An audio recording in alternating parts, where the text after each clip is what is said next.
On a de la visite en studio, c'est l'heure de parler finances et aujourd'hui, on aura un angle bien particulier. Je trouve ça très intéressant. L'équipe des bons conseils est là. C'est Bernard qui est là avec nous cette semaine, aujourd'hui. Et Bernard, hier, vers 16h40 environ, il m'envoie une vidéo. Il m'envoie une vidéo de lui avec un pouce et tout. Je suis là, OK, Bernard est en train de faire du sport, c'est-tu du judo, c'est-tu du karaté, je suis pas trop sûr. Après ça, je regarde la vidéo, là, je le vois en action, finalement, crime. OK, c'est vrai, oui, Bernard aussi, c'est un athlète. C'est un athlète. Dans son passé, il y a un passé d'athlète. On l'a vu au gala de l'athlète Beauceron aussi, alors que c'était l'une des figures d'affiche de cette édition-là, de cette année.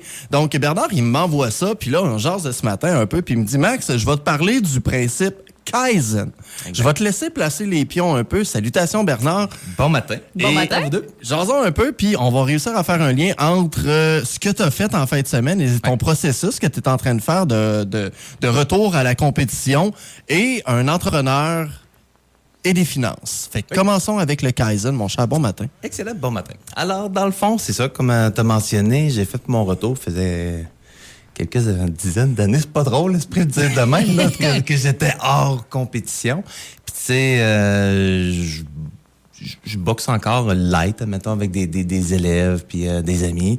Puis, tu sais, je gravite encore une petite affaire autour du karaté, mais tu sais, de faire de la compétition, c'est une autre intensité. T'as-tu trouvé la marche grande, puisque ça faisait longtemps que tu l'avais pas fait? Ben, admettons pour la compétition telle que telle, mais ce que j'ai manqué plusieurs fois, c'est de reprendre l'entraînement aussi intensément que je le faisais avant. Puis, tu sais, de garder quand même la mentalité puis la philosophie d'entraînement a vraiment évolué dans les dernières années. Puis, tu sais, c'est pas juste de l'intensité puis de la fréquence qui fait en sorte que tu arrives à des résultats.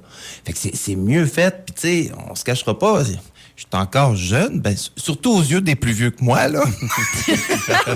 Ben, on n'a plus 20 ans. Hein? Il y en a qui me trouvent jeune, il y en a qui me trouvent vieux. C'est ça, c'est ça. Mais bref, le corps ne récupère pas de la même manière. Fait que j'ai fait souvent des tentatives de retour que j'avais même pas besoin de me rendre au tournoi. Une semaine d'entraînement, ça va bien. 2 semaines... Caroline, ça commence à faire mal, pas mal dans les épaules, dans le cou, dans les hanches. Puis à un moment donné, trop mal, je dis, hey, fuck, je mets ça de côté.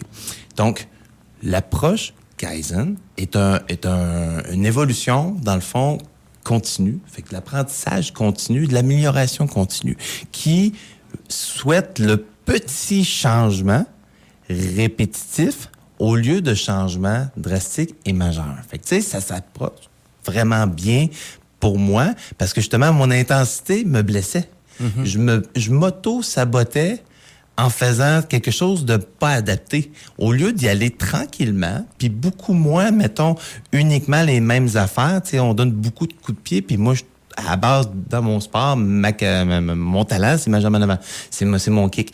Mais de sans arrêt donner des coups de pied avec celle-là puis faire beaucoup de quantité, mais je me scrapais le dos. Mais tu disais à la base, ouais, mais mon kick, c'est ma force, fait que c'est pour ça que j'y vais, alors que le processus, c'est petit à petit, j'imagine, d'améliorer tout.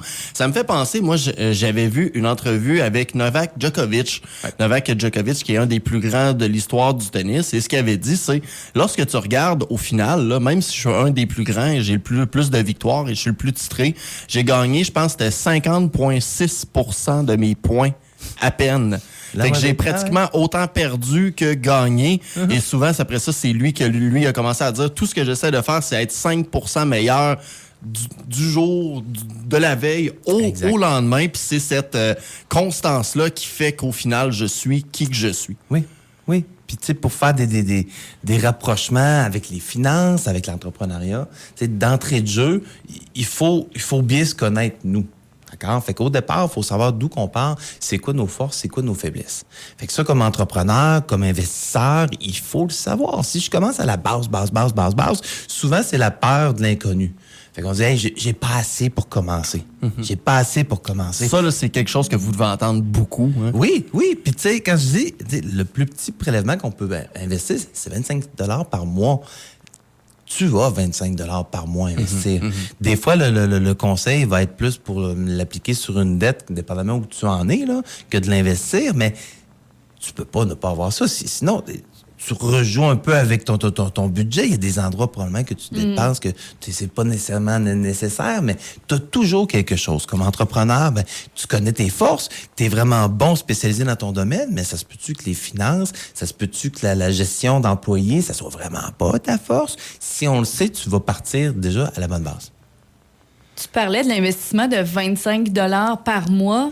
T'es-tu en train de dire, c'est un peu le lien que tu veux faire, j'imagine, que t'es mieux de commencer tout de suite ton petit 25 par mois, qui est tout simple, que de dire, non, je vais attendre d'avoir 10 000 avant de placer quoi que ce soit? Oui, totalement. Puis tu sais, quelqu'un qui t'as 100 livres à perdre, décourageant de perdre 100 livres.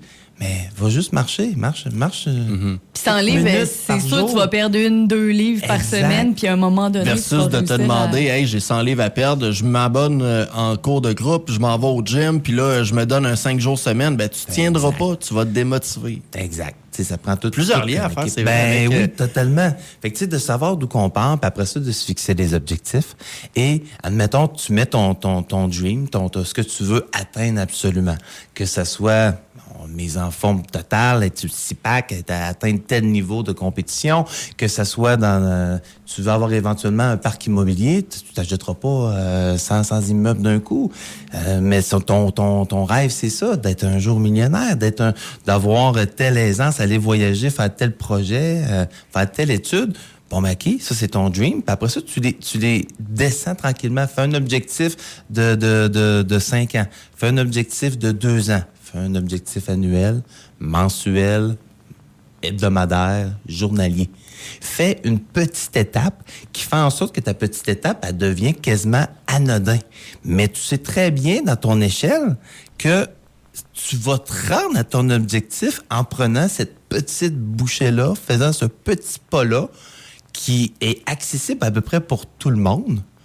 Et il n'y a rien qui empêche que ton dream, il va évoluer aussi, puis il va se repousser.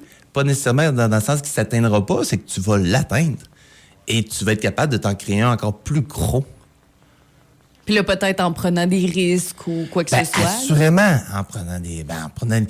en augmentant l'intensité, bien entendu, parce qu'à un moment donné, là, on revient à l'investissement, 25$ par mois, à un moment donné, je le sens pas, 25$, ben exact. Bon, mais parfait, on est capable de monter à 50$? Je pense que oui, on monte à 50$. Un petit peu comme aussi, j'ai une autre image en tête, lorsque tu vas monter une montagne, tu la... Tu sais, je veux dire, lorsque tu la regardes au loin, ta montagne, c'est un 5 km de hauteur, là, de dénivelé, des fois aussi, tu vas avoir du 2. Mais lorsque tu es en train de la monter, puis que tu es en randonnée, puis tu prends en plus la pente qui est pas la plus abrupte, là, elle se monte, la montagne. Puis après ça, c'est ce qui va te permettre de dire, crème, finalement, je me suis rendu sur le 5, je vais essayer un 7 km. C'est ça. Fait que d'upgrader, donc d'avoir une belle image de départ, d'avoir un objectif puis un but concret et le rapetisser au plus petit échelon, fait que le rendre pratiquement hebdomadaire, quotidien, pardon. Étape 2, après ça, ben, c'est d'avoir un plan. Fait que, tu sais, le plan, des fois, c'est plus facile de l'avoir avec une personne externe. D'avoir un entraîneur. Des fois, ça peut être juste le conjointe. Qui a une bonne structure financière, que l'autre, il l'a un peu moins. Oui, puis, tu sais, des fois, j'ai nommé cette personne-là, mais en fait, t'es tellement accroché émotionnellement, souvent, c'est la pire personne avec laquelle tu veux le faire. Un ami, des fois, va être plus simple qu'avec notre conjointe, que des fois, l'émotion est tellement proche que c'est difficile. Puis tant mieux si c'est pas le cas. Mais d'avoir un engagement avec quelqu'un. Fait que même si la personne n'est pas qualifié puis 3 fois meilleur là-dedans, tu t'es engagé officiellement avec quelqu'un. Tu l'as parlé, tu l'as écrit. Donc, tes efforts, tu vas les faire pour toi, mais tu vas le faire aussi pour respecter ton engagement. Ton honneur, parce que tu t'es engagé avec d'autres personnes. Fait que des gens qui ont de la misère à le faire puis à se mettre le nez dedans dans leurs finances à cause qu'ils se disent, au pire, c'est juste moi que ça va impacter. À partir du moment que tu as une personne externe, justement, que tu prends un rendez-vous, l'engagement, là, moi, je connais bien du monde qui sont capables de se saboter, mais quand il y a une autre personne qui est dans le décor, finalement, je voyais aller à mon rendez-vous. Ah non, on dirait ça. Fait que, tu sais, cet engagement-là est important. Puis, bien entendu, plus tu t'en vas vers quelqu'un spécialisé, ben plus tu augmentes tes chances. Est-ce que, tu sais, pourquoi que les athlètes olympiques, les athlètes professionnels ont pas un entraîneur? Ils vont en avoir 4-5 entraîneurs. Okay? C'est pas à cause qu'ils connaissent pas l'entraînement, là. C'est des machines, ils ne font que ça. C'est qu'ils sont spécialisés puis qu'ils veulent avoir tout le temps un regard externe, un spécialiste d'un niveau bien précis. Donc, ne pas avoir peur de s'encadrer, de s'entourer de spécialistes. s'il y a de quoi, tu fais juste enlever les possibilités d'échec. Tu vas tout prendre en fonction que tu peux pas sortir de ton cadre. Donc, c'est s'améliorer. Et de temps en temps, aussi faire un pas de recul sur notre évolution parce que vous savez, je reviens avec la perte de poids. C'est pas à cause que tu fais les actions pour arriver au poids désiré que tu arrives du jour au lendemain. À un moment donné, tu te regardes dans le miroir puis tu le vois pas, le changement automatique. Mais non, mais c'est du travail, ça se fait sur le long terme. Ça se fait sur le long terme. Mais mentalement, c'est difficile. Fait que de temps en temps, d'écrire nos étapes, de faire un suivi aussi quotidien, hebdomadaire de notre avancée. Ça aussi, c'est bon pour la motivation parce qu'on le pogne toute une étape, comme à un moment donné, puis peu importe que ce soit dans l'entrepreneuriat, que ce soit dans le sport, que ton évolution, elle plafonne, puis des fois même descendre. Ça se peut qu'il y ait un plateau, mais ça, si tu l'écris, ça te permet de regarder l'évolution quand même que tu as eue. Et que tu as fait derrière, exactement. Exact. Parce que, tu sais, il arrive un incident, on revient sur les finances, tu as eu un très mauvais mois, tu as perdu un gros contrat, tu as eu des dépenses imprévues pour un particulier qui font en sorte que tout ce que tu avais mis de côté, il vient de disparaître. Ben, si tu l'avais pas eu, ton coussin que tu viens de te créer, si tu n'avais pas fait les 3, 4, 5 années records dans ta compagnie, ben, ça t'aurait peut-être mis à terre, mis en faillite. Là, grâce à ce que tu as fait, c'est vrai. Tu t'en ressors. Puis tu vas, après les gros crashs, il y a souvent des belles opportunités qui vont en découler. Donc, mais c'est facile à dire. C'est très facile à dire, mais c'est pas facile à faire. Puis même dans des finances de particulier, exemple que tu as un coussin, puis là, je sais pas, tu as eu un accrochage avec ton auto, ça va te coûter des réparations, tout ça. Si tu pas de coussin, tu vas le mettre sur tes cartes de crédit, tout ça, tu vas payer de l'intérêt. Puis là ça va vite dans l'autre bord. Si tu as un coussin, tu fais juste sortir ton coussin, puis t'es safe pour là, puis ça t'impactera pas. Tu vas manger cette semaine, puis tu vas, tu sais. Très ça. Fait que le fait de t'être préparé fait en sorte que même si là, t'as une claque d'en face, finalement, la claque est peut-être moins. Ben, t'es apte à la recevoir, cette exactement, claque-là. parce que t'étais préparé. Exact. Fait que, tu sais, ça, puis ça arrive toujours, et pas tout le temps à la même force, la claque qu'on va recevoir, mais il va tout le temps en avoir. Donc, de savoir que, OK, ça l'arrive. Fait que si tu t'es engagé, t'as du monde un peu à en parler autour de toi, ils vont te le dire, eux aussi, qui ont passé par là. Fait que, c'est un mentor à petite échelle, si je te dirais. Fait que si tu travailles avec un conseiller, ben, fine, c'est son domaine. On ne voit que ça dans l'année, des gens qui viennent nous voir, qui nous parlent de leurs objectifs, qui nous parlent de leurs problèmes, qui nous parlent de leurs combats eux autres. Bon, ben, c'est sûr qu'on est encore mieux pour sécuriser puis rationaliser un peu la chose. Fais-toi-en pas, ça l'arrive, ça va passer, garde le focus, regarde ce que tu as fait, regarde ton objectif, oui, ça va peut-être leur pousser un petit peu. Des fois, il faut juste changer, faire des modifications. Est-ce qu'on est capable d'accélérer notre investissement? Est-ce qu'on est capable d'augmenter notre risque, qui est un peu comme l'intensité, de dire on va aller avec des placements plus audacieux, donc qui va faire en sorte qu'on va récupérer cette perte-là?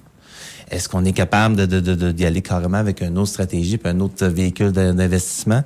Donc, de faire évoluer notre plan aussi avec notre parcours. Aller chercher les conseils des coachs olympiques, littéralement, de niveau olympique des finances, exact. Parce que vous êtes les spécialistes. Donc, c'est vous qui vous êtes spécialisés là-dedans. Faites affaire avec eux. Super pertinent, très, très, très humain. On a eu plusieurs parallèles entre l'entraînement, entre le fait de se dépasser, le fameux processus Kaizen, et bien sûr, se mettre le nez dans nos finances. Une journée, une bouchée et une étape à la fois. Bernard Paquet, des bons conseils. Bonne journée. Merci. Bonne Salut. Bye-bye.